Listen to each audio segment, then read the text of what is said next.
After the end of World War II, the world was split into two, East and West.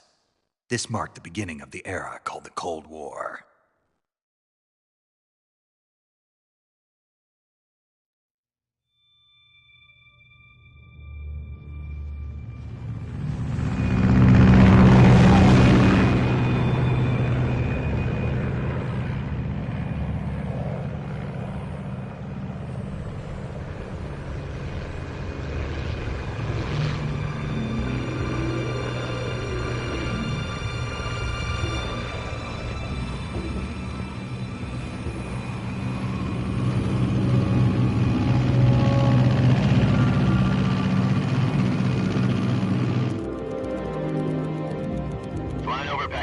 Altitude 30,000 feet. Approaching Soviet airspace. 20 minutes to drop off. Commencing internal depressurization. Equipment check. Arm main parachute. All right. You ready to go? Drop zone still showing a high pressure mass. Cav okay. Good. We've got high visibility.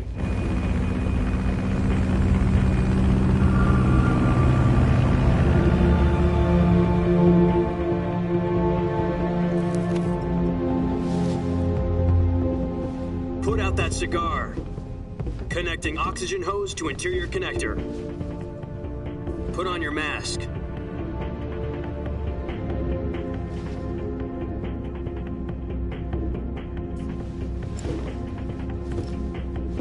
Does this panty waste know what he's doing?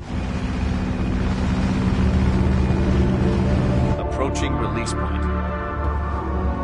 10 minutes to drop off. Hey, are you deaf? He said put out the cigar and put on your mask.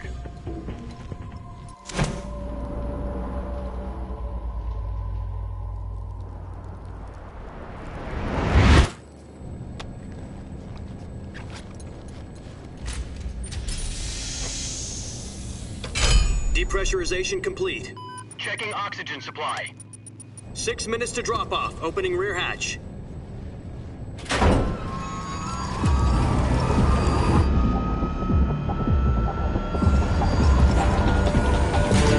Sunrise.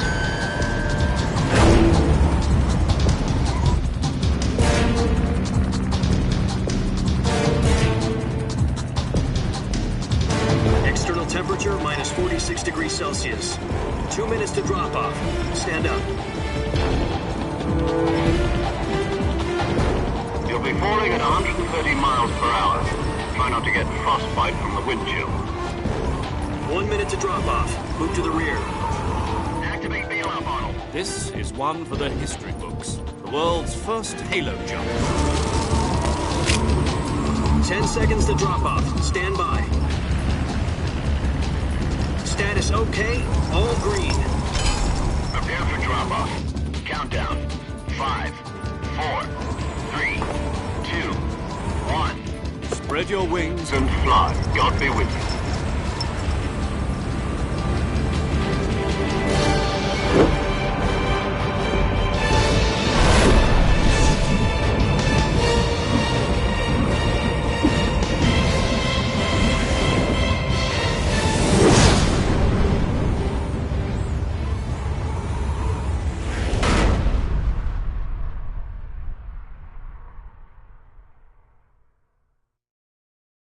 Jack, I've got some important news. The head of the CIA has finally given us the green light for the Virtuous mission. Virtual mission? No, the Virtuous mission. The future of our Fox unit depends on it. If it succeeds, we'll be officially organized into a unit. Virtuous mission? Sounds like some kind of initiation ritual. You know, don't get cocky. This isn't a training op. Right.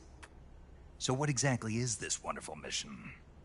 Well, about 2 years ago, a certain Soviet scientist requested asylum in the West through one of our moles. His name is Nikolai Stepanovich Sokolov. He's head of the OKB-754 Design Bureau, one of the Soviets' top-secret weapon research facilities, and the East's foremost expert on weapons development. Sokolov? Isn't he that famous rocket scientist? The very same. On April the 12th, 1961, the Soviets achieved the first manned spaceflight in history. The Earth was blue, but there was no God. Well spoken. The rocket that carried Yuri Gagarin to orbit was the A-1, known as the Vostok rocket. Sokolov is said to be the man most responsible for the multi-engine cluster used in that rocket. After Gagarin's flight, Sokolov left rocket development to become the head of the newly established Design Bureau. From a lowly technician to head of a design bureau, that's quite a success story, so why do you want to defect? It seems he'd become afraid of his own creations. Afraid? Call it a crisis of conscience. And for that, he left his country and his family behind and went over the fence? Not exactly. One of his conditions was that his family was also to be taken safely to the west. We used a mole to get the family out first and succeeded in sneaking Sokolov over the Berlin Wall shortly afterwards. I was the one who conducted the operation. The security on the eastern side was still full of holes back then. Then what? We got Sokolov over in one piece, but the whole ordeal had left him exhausted, and we checked him into a hospital in West Berlin. It took him 2 weeks and more than 600 miles to get from the research facility in the Soviet Union to Berlin. He was in no condition to say anything coherent. And it was only a week later that we had something much bigger on our hands. The Cuban Missile Crisis. October the 16th, 1962, President Kennedy received word that the Soviets were in the process of deploying intermediate-range ballistic missiles in Cuba. The President demanded that the Soviets dismantle and remove the missiles. At the same time, he announced a naval blockade to prevent further missile shipments from reaching Cuba. But the Soviets didn't back down, instead placing their armed forces on secondary alert. Soviet transport ships carrying missiles continued on course towards Cuba. US and Soviet forces went on alert for an all-out nuclear war. Frantic negotiations were conducted through the UN's Emergency Security Council and unofficial channels to end the hair-trigger standoff. Finally, on October the 28th, the Soviet Union agreed to remove its missiles from Cuba, and so the world avoided a nuclear holocaust. But in order to get the Soviets to pull their missiles out, we had to make a deal. You mean the one where the US agreed to remove its IRBMs from Turkey? No. The Jupiter IRBMs deployed in Turkey were obsolete, and we were going to get rid of them anyway. They had no strategic value whatsoever to either the US or the Russians. The Turkey deal was a ruse, a cover story that was fed to the other intelligence agencies around the world. So what did the Russians really want? Sokolov. They wanted us to return Sokolov. You mean the Soviets pulled out of Cuba just to get their hands on Sokolov? That's right. What the hell was he working on? At the time, we had no idea. We were running out of time. It was either give up Sokolov or risk full-scale nuclear war. In the end, we had no choice. President Kennedy gave in to Khrushchev's demand. The next day, I got Sokolov out of the hospital, handing him over to agents on the eastern side. Sokolov kept on screaming, "Save me," until he disappeared from my sight. Then, a month ago, we received some new information from one of our moles. About Sokolov? Yes. He was taken back to the research facility and forced to continue working on the weapon in question under KGB supervision. What's more, it's on the verge of completion. So what kind of weapon is it? Something to do with space rockets? No, missiles. Same technology. I guess you're right. We don't know the details, but it appears to be a new kind of nuclear device. For half a year now, the Soviets have been conducting frequent nuclear tests at Semipalatinsk. Something to do with the weapon, I assume. We're talking about a secret weapon so big that Khrushchev was ready to pull out of Cuba to get it back. Is Sokolov still in the facility? No. According to our intelligence, he's in Selinoyarsk, a place in the mountains about 3 miles to the west that's known as the Virgin Cliffs. The Virgin Cliffs. Nice name for a virtuous mission. They moved him there just recently. Why? Apparently, they're conducting a field test of the weapon, but it's our best chance to get him back. This mission would never have been possible if he was still in the research facility. This is our last chance. Sokolov must have known that too when he contacted us.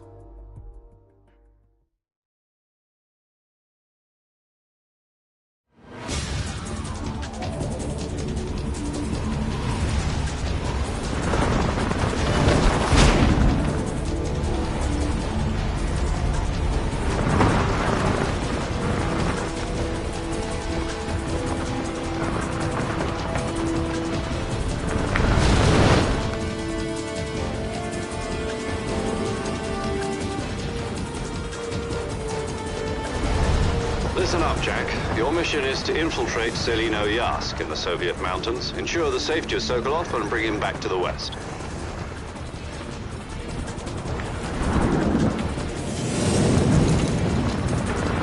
If we don't get Sokolov back before that weapon is complete, we'll be facing a major crisis.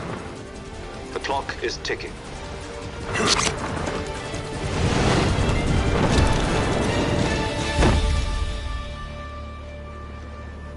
Once we've confirmed the rescue of Sokolov, stand by at the recovery point. A recovery balloon will be dropped at that point. Helium will be pumped into the balloon to inflate it. The process takes about 20 minutes.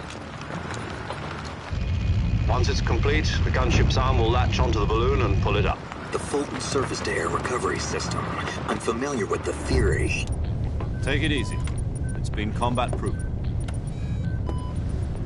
Do you think Sokolov is up to it?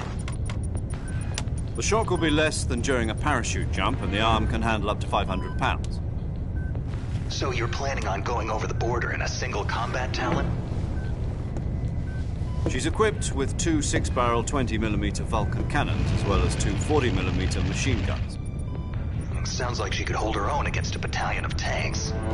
Even with the fuel in the reserve tank, we're facing a 4-hour time limit. If all goes well, it shouldn't take more than a few hours. Home in time for dinner. But if anything goes wrong, you'll be eating dinner, breakfast, and all the rest of your meals in the jungle.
Do you copy?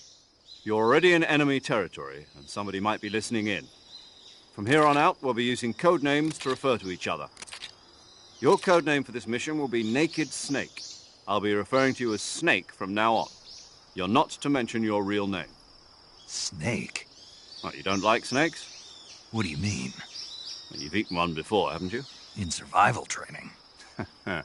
I'm glad to hear that. I don't know if I'd ever order one in a restaurant, but... Be careful, you might not have a choice. What about you, Major? What should I call you?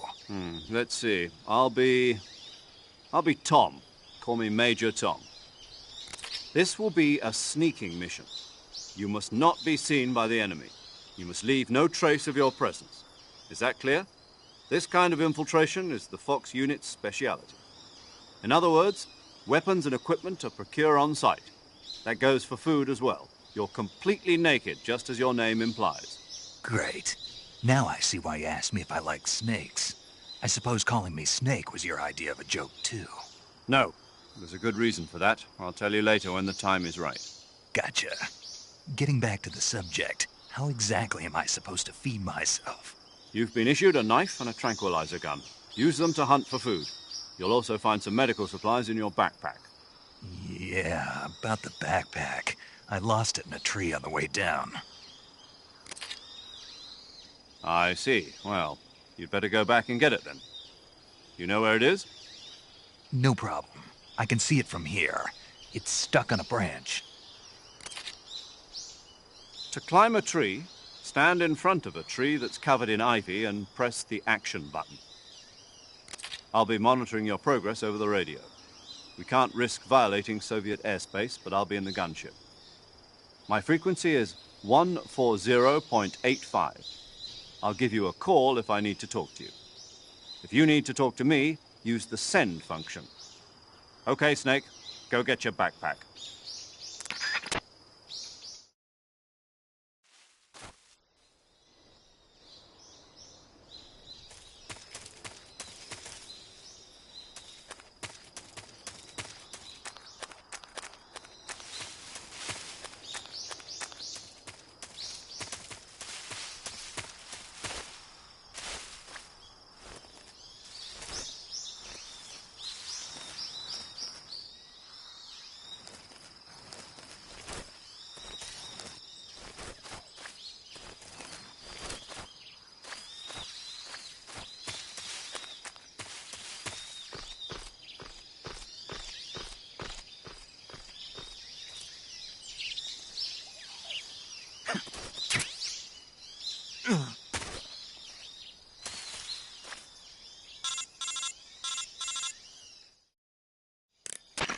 I see you've retrieved your backpack, Snake.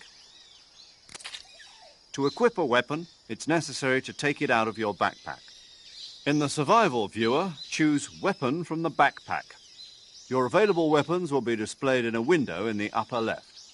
From that list, choose the weapon you want to equip and press the Enter button. For other equipped items, just do the same thing from Item. Got it. Use the survival viewer backpack. Yep, that's right. Survival is fundamental to this mission. After you've been out in the field for a while, your stamina will start to drop. If your stamina gets too low, it'll affect your performance. You won't be able to shoot accurately, for example, and your wounds won't heal as smoothly. Keep an eye on your stamina so you don't run out. To recover lost stamina, you can hunt for local flora and fauna. You can use either your tranquilizer gun or your knife to hunt. My only weapon is a Mark 22 Hush Puppy tranquilizer gun? That's right. It's been fitted with its own suppressor. However, the suppressor will deteriorate every time you fire. Once its durability reaches 0, the noise suppression effect will be gone. So don't get too trigger-happy with it. The suppressor's durability is shown in the icon. Any weapons and equipment beyond what you're carrying now, you'll have to find as you go. I have to find my own weapons and equipment? Whose crazy idea was this anyway? Solo covert actions are standard Fox operating procedure. You can't leave any traces of your presence. No weapons, equipment, footprints, sweat, or bodily waste. The same goes for bullets and cartridges, too. Your presence in enemy territory is already a violation of international conventions of warfare. There aren't supposed to be any American soldiers in Russia.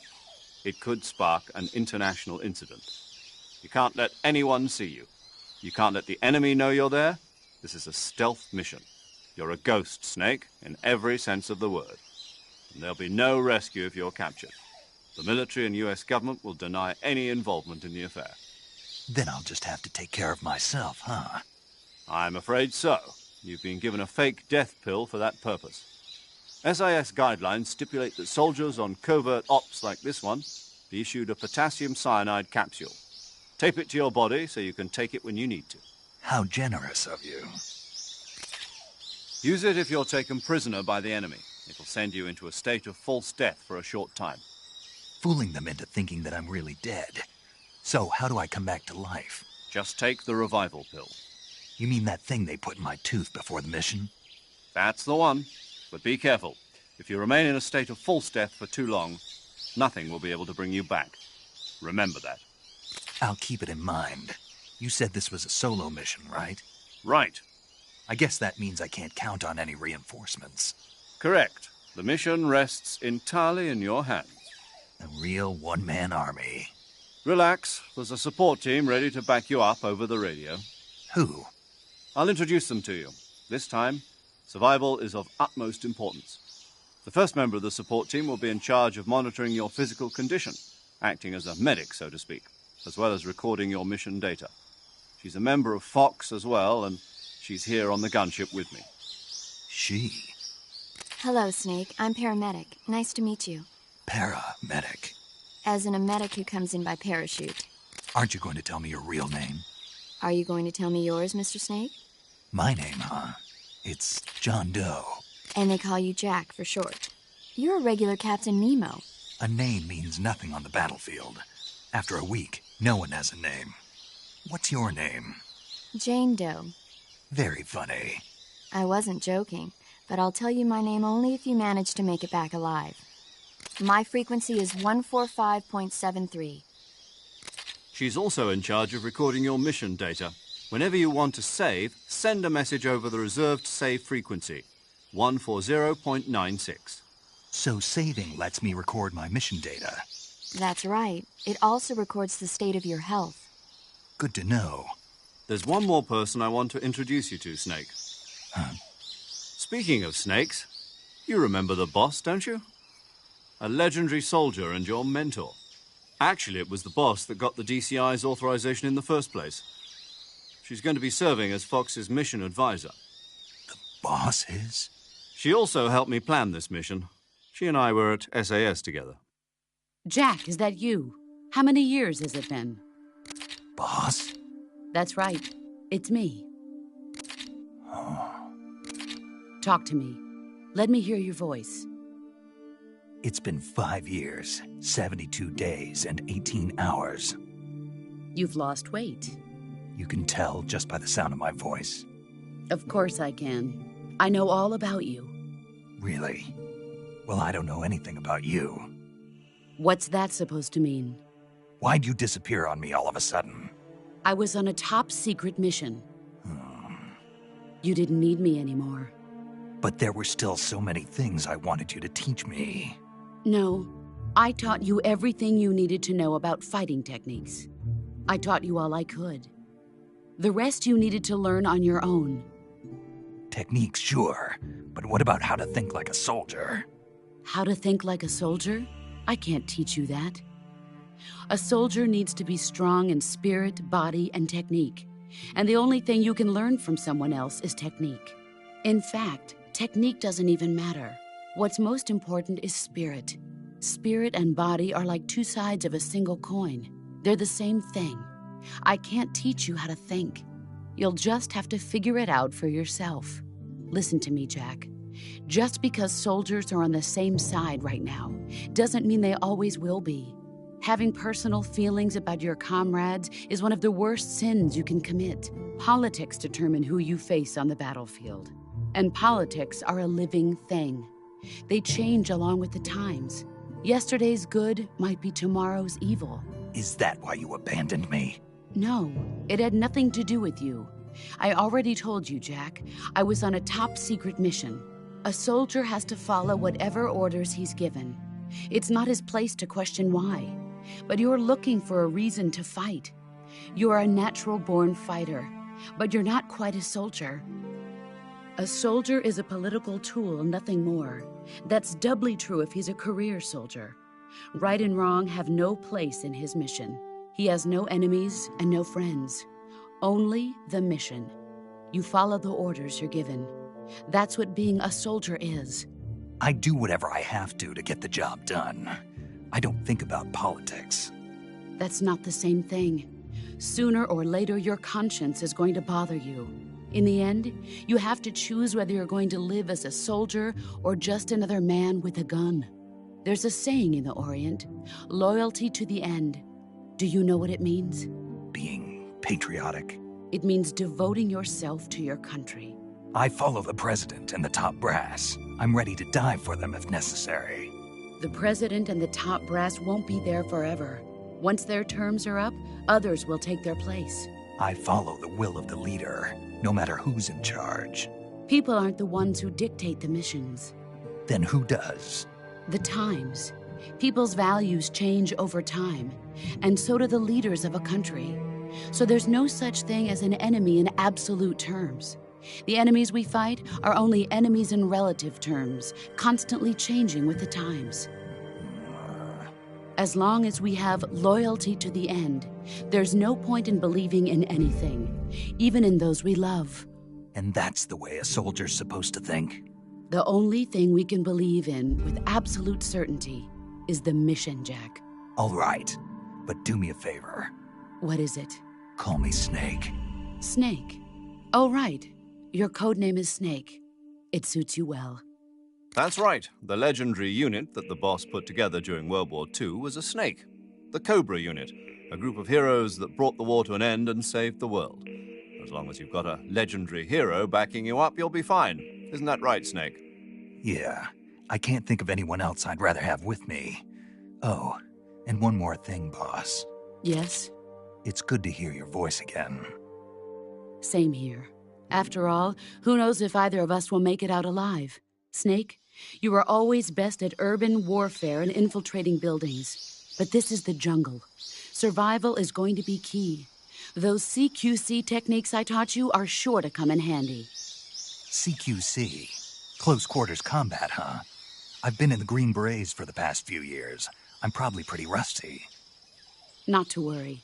I'll be here to help you remember. After all, this is your first actual survival mission. I'll be supporting you over the radio. Where are you, boss? Next to the Major? The boss is communicating with us by radio from aboard a Permit-class submarine in the Arctic Ocean. My frequency is 141.80. Call me if you need my advice on battle techniques. Gotcha. Your mission is to retrieve Dr. Sokolov. Dr. Sokolov is being held in an abandoned factory located to the north of your current position. Avoid heavy combat and don't let anyone see you. Don't forget that this is a stealth mission. Snake, try to remember some of the basics of CQC.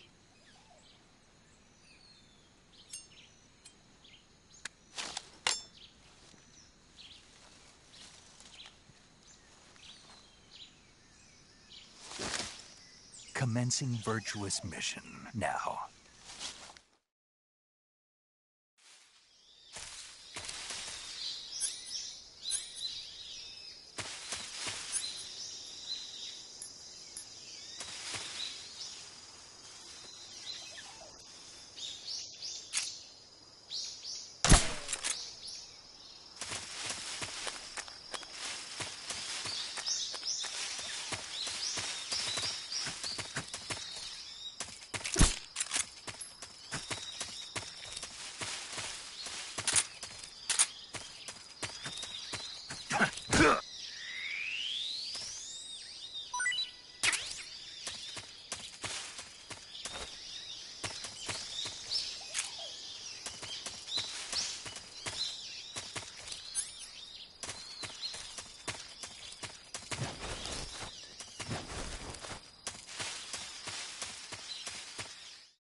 Major, I've spotted 2 enemy soldiers.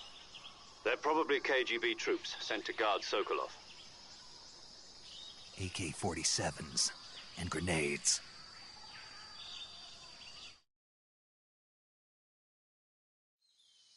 Snake, your presence in Soviet territory is already a violation of international law.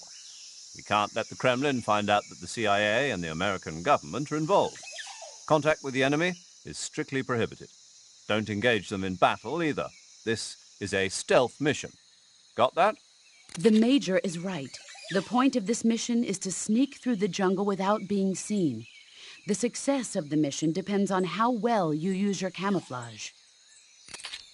Change your camouflage by selecting Camouflage from the Survival Viewer. The Uniform option lets you pick your uniform, while the Face option lets you change your face paint. Choosing camouflage that blends in with your surroundings will help you conceal yourself more effectively.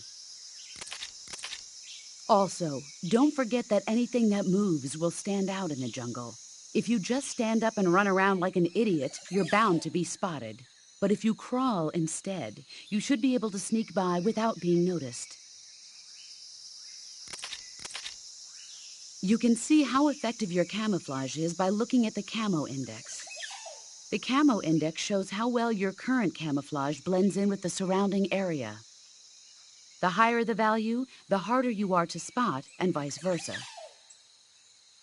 The key is to make yourself one with nature. Keep that in mind as you go along, okay?